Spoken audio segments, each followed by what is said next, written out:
Meus irmãos, eu vos saúdo com a paz do Senhor. Sou grato a Deus por essa dádiva, por essa oportunidade. Não poderia aqui de forma alguma deixar meus agradecimentos.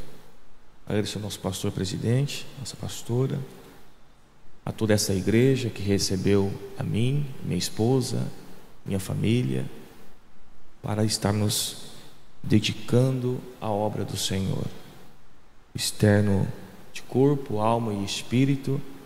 A minha alegria pela confiança, pelo convite que tem me cedido hoje a essa tribuna para estar falando um pouquinho da porção da palavra do Senhor. Que Deus vos abençoe. Meus irmãos, abra sua Bíblia no livro de Atos dos Apóstolos, capítulo de número 16, e no versículo de número 25 a seguir.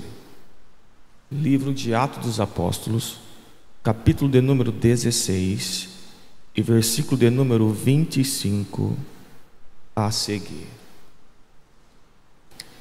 Diz assim o texto: perto da meia-noite, Paulo e Silas oravam, cantavam hinos a Deus, e os outros presos o escutavam. E de repente sobreveio um tão grande terremoto que os alicerces do cárcere se moveram, e logo se abriram todas as portas e foram soltas as prisões de todos. E acordando o carcereiro e vendo aberto as portas da prisão, tirou a espada e quis matar-se, cuidando que os presos já tinham fugido. Mas Paulo clamou com grande voz, dizendo: não te faça nenhum mal, que todos estamos aqui. E pedindo luz, saltou dentre, e todo trêmulo se prostrou ante Paulo e Silas. E tirando-os para fora, disse: senhores, o que é necessário que eu faça para me salvar? E eles disseram: crê no Senhor Jesus Cristo, e serás salvo tu e a tua casa. E lhes pregaram a palavra do Senhor, e a todos os que estavam em sua casa. E tomando ele consigo naquela mesma hora da noite, lavou-lhes os vergões, e logo foi batizado ele e todos os seus. E levando a sua casa, lhe pôs a mesa, e na crença em Deus alegrou-se com toda a sua casa. Amém? Meus queridos irmãos em Cristo Jesus, quando nós olhamos para os evangelhos, Mateus, Marcos, Lucas e João, nós vemos a manifestação de Jesus através de algumas ações esta que Jesus deixa uma mensagem central. Você vai observar que nos livros sinópticos, Mateus, Marcos e Lucas, algumas ações são realizadas através de crer. Que queres que eu te faça? Quando nós olhamos em Mateus capítulo de número 21, versículo de número 22, diz o texto que tudo é possível. E pedindo em oração, crendo, recebereis. Quando olhamos em Marcos capítulo de número 9, do 17 ao 23, a história nos relata uma certa feita, Jesus estando dentre a multidão, e havia no meio da multidão um pai com um filho, e o seu filho estava endemoniado. E o texto diz que o pai chega até Jesus e fala para Jesus: Senhor, nos ajuda-nos, tenha misericórdia, ajuda, porque meu filho sofre desde a infância. E Jesus, olhando no versículo de número 23, para ele diz: tudo é possível para aquele que crer. Quando olhamos para o livro de Lucas, capítulo de número 8, versículo de número 49 e 50, nós vemos a história de um homem, um príncipe da sinagoga, por nome de Jairo, que está com sua filha em casa, doente, à beira da morte. E Jesus passando, realizando milagres, chega alguém até Jairo e diz: pare de incomodar Jesus, porque a esperança que a sua filha teria agora já não tem mais, ela já está morta. E Jesus, ouvindo isto, olhou para Jairo: Jairo, eu tenho uma palavra para você. Eu tenho uma palavra para você. Crê somente, e ela será salva. Quando olhamos para o livro de João, um livro que trata mais da divindade de Jesus, por isto que, quando olhamos para o livro de João e estudamos um pouco mais, João vai falar acerca, não somente que temos que crer para receber uma bênção, um milagre, mas sim para que possamos ser salvos. Veremos isso quando João, em 98 vezes, ele usa o verbo particípio presente da palavra crer, que está empregado na palavra grega, pistemosim, que significa uma ação contínua. Você tem que crer e continuar crendo para que seja salvo. Para você ter algo do Senhor, você tem que crer e continuar crendo que você vai receber este milagre e esta bênção.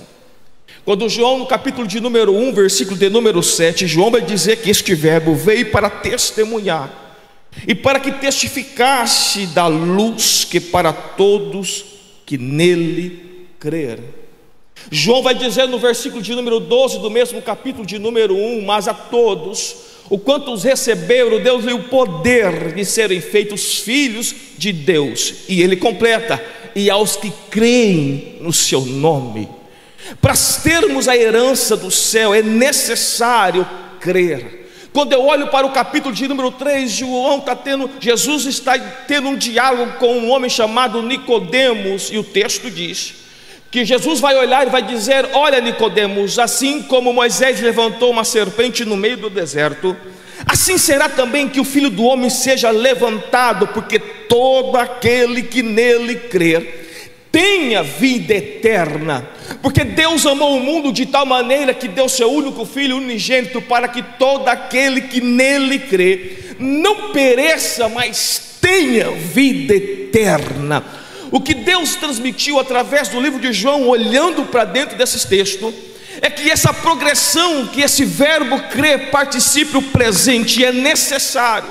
Que possamos herdar ao céu, temos que continuar crendo. A Bíblia diz que para nós herdarmos o céu, temos que continuar firmes, crentes até a morte. Não podemos desistir no meio do caminho, nem no meio da chamada. Deus está dizendo, e ao livro de João está nos revelando, que nós é necessário, para que possamos alcançar a salvação, a qual é o tema do culto de hoje, é necessário crer nele. Eu me emociono quando eu entro no livro de Atos dos Apóstolos, porque o livro de Atos dos Apóstolos é o livro que nós temos que denotar algumas peculiaridades. Ora, pois bem, dentro de uma visão teológica, o livro de Atos dos Apóstolos abrange dentro da sua maioria duas ações teológicas, conhecido como pneumatologia e soteriologia, uma ação do Espírito Santo, a qual convence o coração do homem a aceitar Jesus, e isso gera salvação. Quando olhamos o livro de Lucas, capítulo de número 24, versículo de número 49, o texto diz, e Jesus dizendo para os seus discípulos: ficai em Jerusalém, ficai em Jerusalém, ficai em Jerusalém, até que do alto sejais revestido de poder. Em Atos dos Apóstolos, capítulo de número 1, versículo de número 5, dizendo: porque na verdade João batizou com água, mas vós serais batizados com o Espírito Santo em não muitos destes dias. Em Atos dos Apóstolos, capítulo de número 1, versículo de número 8, diz o texto: mas recebereis virtude do Espírito Santo, que há de vir sobre vós, e semeeis testemunhas tanto em Jerusalém, quanto em Judeia, quanto em Samaria, e até os confins da terra. E olhando para esse texto, que é um dos versículos chave dentro do livro de Atos dos Apóstolos, versículo de número 8, olhando para esta palavra poder, a qual Lucas expressa, a palavra significa dunamis, e a palavra dunamis vem de dinamite, dinamite vem de uma ação progressiva, de uma ação contínua. Eu sei que é muito radical, estamos com poucos de jovens, mas eu quero que você conjectura quem aqui, animação do desenho, esse poder para e volte alguns momentos, mas nesse dunamis a qual Lucas emprega aqui, esse dunamis não tem limite, ele não tem fim, ele é um poder que continua fluindo dia, noite, noite, dia. Quando eu olho para este texto, eu entro em Atos dos Apóstolos, capítulo de número 16, e eu vejo a história de um homem chamado Paulo, outro chamado Silas e outro chamado Timóteo, a qual nosso pregador no culto de domingo, culto de missões, tem pregado aqui no culto de missão acerca desta história, mas eu quero atentar a algumas peculiaridades que esse texto me traz. Quando olhamos para Atos dos Apóstolos, capítulo de número 16, nós vemos Paulo, Silas e Timóteo chegando a uma cidade chamada Filipos, a primeira cidade da Macedônia, a qual o Espírito Santo de Deus o incumbiu para que pregasse nessa cidade e fosse para a Macedônia, tendo uma visão entrou de um homem que diz para Paulo em um sonho: passa a Macedônia e ajuda-nos. Paulo chega em Filipos, começa a pregar, e eu vejo Deus trabalhando de uma maneira extraordinária, porque no versículo de número 14 diz o texto que Lídia servia a Deus. Lídia, ela servia a Deus, e o Senhor lhe abriu o coração para ouvir o que Paulo tinha para falar. Deus abre o coração de Lídia, e Lídia recebe a palavra. No versículo seguinte, no versículo de número 15, vai dizer que toda a sua casa, não somente ela foi batizada, uma ação do Espírito de Deus, houve uma manifestação e trouxe salvação para a casa de Lídia. Eu vejo outra jovem também sendo salva de um espírito imundo, conhecido como espírito da adivinhação. E eu quero trazer para os irmãos tomarem cuidado. Eu sei que esta igreja não tem essa cultura, esse ministério não tem essa invocação, mas cuidado com aquele que fica revelando nome, CPF, RG, porque aqui diz que tudo que aquela me perguntasse para aquela jovem revelaria, adivinhava. Ora, tome cuidado, porque a maior revelação Deus já nos trouxe, que é a palavra. Quer ver Deus falando contigo? Abre a palavra. Quer ver os céus abertos para você? Abre a palavra. Quer ver Deus tendo um contato contigo? Abre a palavra. Eu sou meio antiquado em dizer que às vezes eu tenho o hábito e o costume de abster de alguns assuntos, de alguns pontos teológicos. Tem alguém neopentecostal que anda dizendo: mas Deus vai revelar, Deus vai dizer. Eu sei que Deus pode fazer todas as coisas. Deus usou uma mula para falar com Balaão. Deus pode fazer o que Ele quiser, porque Ele é soberano. Mas eu não posso deixar de viver o que a palavra diz. Paulo está dizendo: olha para a palavra, olha para a mensagem. A cruz, a mensagem está aqui. Aqui está o caminho, a verdade e a vida. Quem entra por ela tem um reino preparado para ti. O texto que nós acabamos de ler: e todos que crerem no nome do Senhor têm a vida eterna, não vai perecer, não vai morrer, porque a palavra é vida para vocês.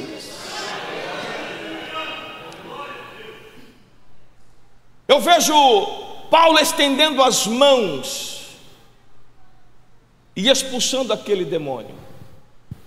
Na mesma hora, Paulo, Silas e Timóteo, porque no versículo de número 19 de Atos dos Apóstolos, capítulo de número 16, diz: e vendo os seus senhores que a esperança do seu lucro estava perdida, mandaram pegar Paulo e Silas, rasgaram as vestes de Paulo e Silas, açoitaram Paulo e Silas, colocaram ele dentro da prisão, amarraram os pés no tronco para o alto, porque dificultava a circulação, e conforme passava o tempo a dor é insuportável.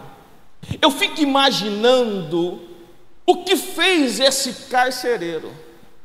querer ser como Paulo e Silas.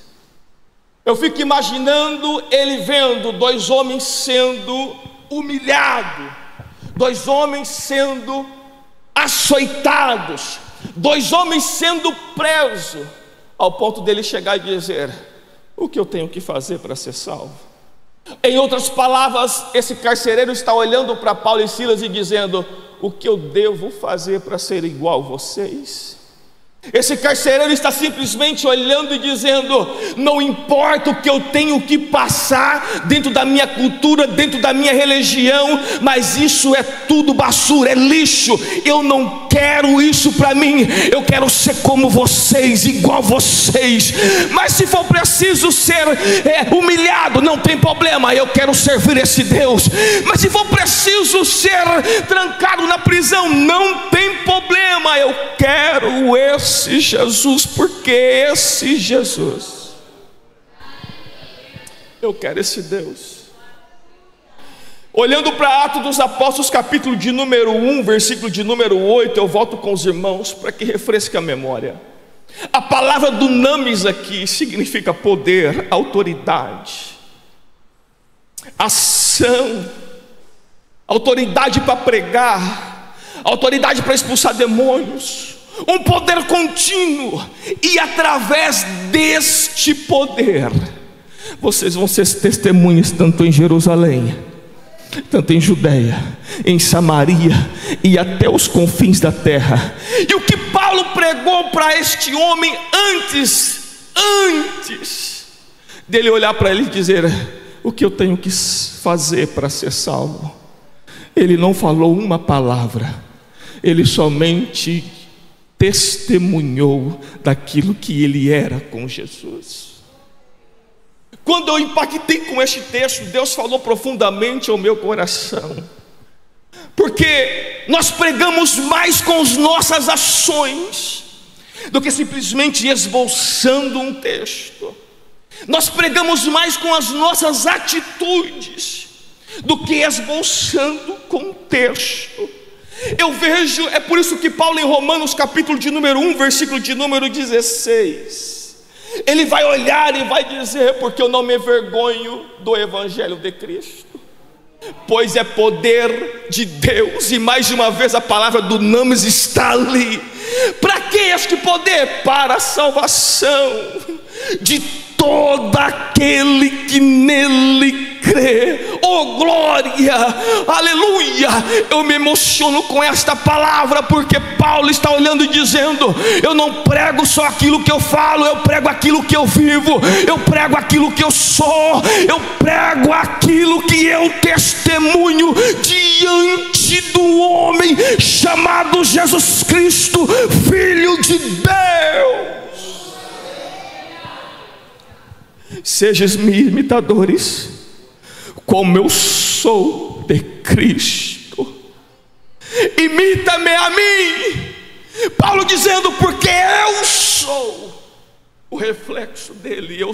Eu tento fazer igual a ele, eu tento ser parecido com ele, porque o que tem dentro de mim é um dinamite de poder, de unção, de graça, de glória, que me faça ser parecida com Jesus.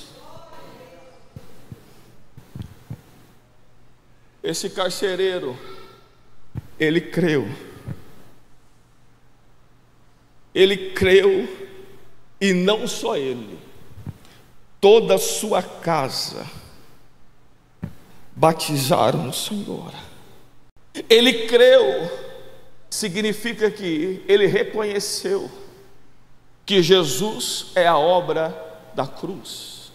Ele creu, significa que ele depende completamente de Jesus para a salvação.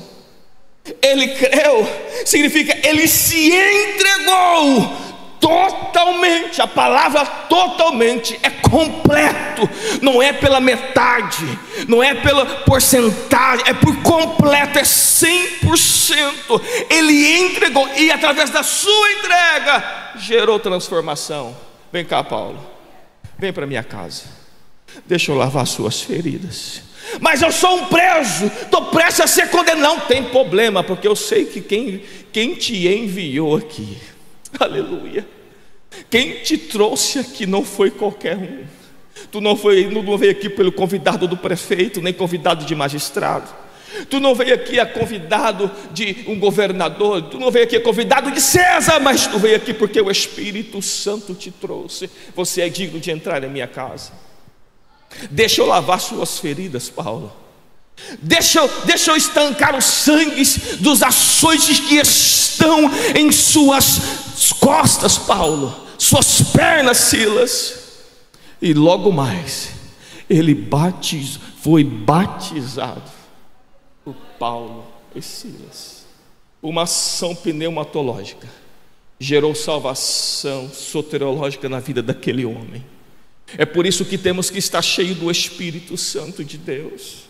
É por isso que temos que estar cheio da graça de Jesus. É por isso que temos que estar cheio da presença do Senhor. Aí eu entendo que quando Pedro começa a pregar em Atos dos Apóstolos, capítulo de número 2, depois da descida do Espírito Santo, ele começa a pregar para uma grande multidão, dizendo: ei, esses daqui não estão bêbados, esses daqui não estão mostos, esses daqui não estão embriagados. O que eles estão acontecendo aqui foi o que o profeta Joel profetizou, que naqueles últimos dias ele derramaria sobre nós o Espírito dele sobre toda a carne. Sobre todos seriam cheios do Espírito Santo, todos seriam cheios da graça de Jesus, todos seriam cheios do poder de Deus. Ao termo da mensagem, no versículo de número 41 do capítulo de número 2, 3.000 almas se renderam a Jesus. E no versículo de número 44 diz que todos creram nas palavras que ele pregava. Quando eu olho para isso, eu fico olhando que em Atos dos Apóstolos, capítulo de número 3, ele pregando dentro de uma igreja, dentro de um templo chamado Formosa: ei-vos, arrependeis. Tu viste um homem curado saindo aqui? Isso não é para a minha glória, não. Isso é a glória daquele que veio, que morreu na cruz do Calvário. Mas é necessário que vos arrependa, é necessário que traga arrependimento aos vossos corações.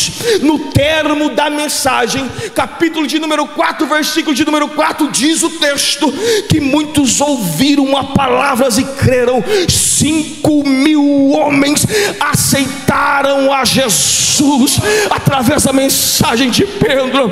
Quando eu olho para Atos dos Apóstolos, capítulo de número 8, eu vejo Felipe chegando a Samaria pregando a palavra.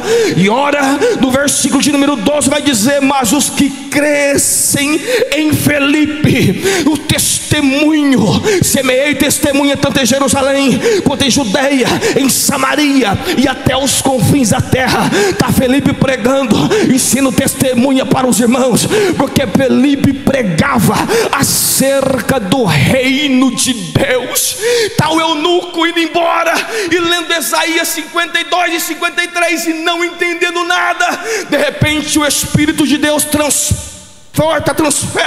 Felipe, ele encontra no meio do caminho o eunuco e começa a ensinar. E de repente o eunuco vê uma poça d'água e diz: o que me impede de eu ser batizado?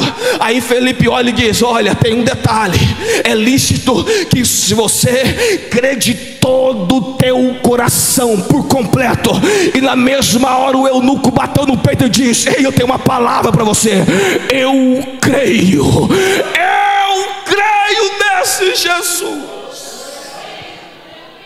Eu confio, eu acredito, eu obedeço. Aleluia.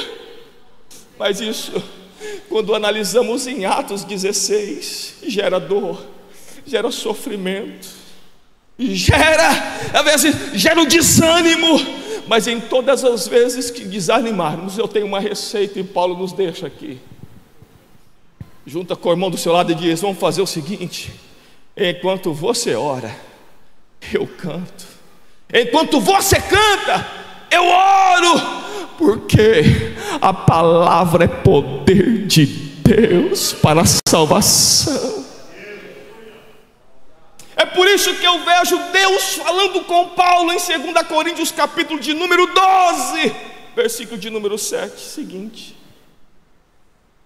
para que não me exaltasses da excelência das revelações. Me foi dado um espinho na carne, a qual 3 vezes orei ao Senhor. E a resposta de Jesus, dentro desse contexto, foi dizer para Paulo: Paulo, eu não vou tirar o espinho, porque o meu poder, Paulo, se aperfeiçoa nas suas fraquezas. A palavra dunamis novamente empregada aí. Quando eu olho para este texto, eu vejo: Senhor, mas Paulo está sofrendo. Não, porque Paulo vai falar de fraquezas, e a fraquezas relacionada aqui não está dizendo de nós ser fracos, cairmos. Não, está falando das injúrias, das perseguições, das lutas, das bofeteadas de Satanás. E ele diz: não, Senhor, eu entendo agora. Pode vir luta, pode vir, porque quando eu estou fraco, entendendo a sua fragilidade humana, ele está dizendo: eu estou forte, porque o Espírito de Deus está habitando em mim. É por isso que nessa noite eu quero te convidar. A tua família vai voltar, os seus filhos vão voltar, os seus parentes vão voltar para a casa do Senhor, porque você não só tem dunamis, você foi chamado para ser testemunha dele. E eles estão olhando para você, mesmo doente, mesmo sanguentando, mesmo feridos, mesmo chorando, mas você está aqui nesse culto matutino dizendo e declarando da cara do diabo: eu sirvo a um Deus verdadeiro, eu sirvo a um Deus fiel, eu sirvo um Deus rico, poderoso em misericórdia, eu sirvo um Deus que vai gerar salvação para minha casa, eu sirvo um Deus que vai fazer todas essas coisas. Levante as suas mãos, que eu quero declarar um milagre na tua vida. Eu quero declarar a força de Deus na tua vida, porque vós é testemunhas tanto em Jerusalém quanto em Judeia e Samaria e até os confins da terra. Você é testemunha aqui, você também é testemunha no seu trabalho, você é testemunha dentro do seu lar, você é testemunha onde você estiver. Alguém está olhando para você. E a pergunta que eu quero fazer nesta noite: tem alguém perguntando para você: eu quero esse Jesus que esse irmão serve, eu quero esse Jesus que essa irmã serve, mas está doente, está ferido, está machucado, não importa, eu quero esse Jesus. Senhor, te agradeço por essa oportunidade, meu Pai. Continua abençoando os seus filhos, Senhor, e derramando sobre ele a sua bênção, a sua misericórdia, o seu poder. Que Deus abençoe em nome de Jesus. Obrigado, pastor. Obrigado, pastor Alessandro. Obrigado, pastor Emanuel Júnior. Obrigado aos irmãos. Que Deus vos abençoe poderosamente.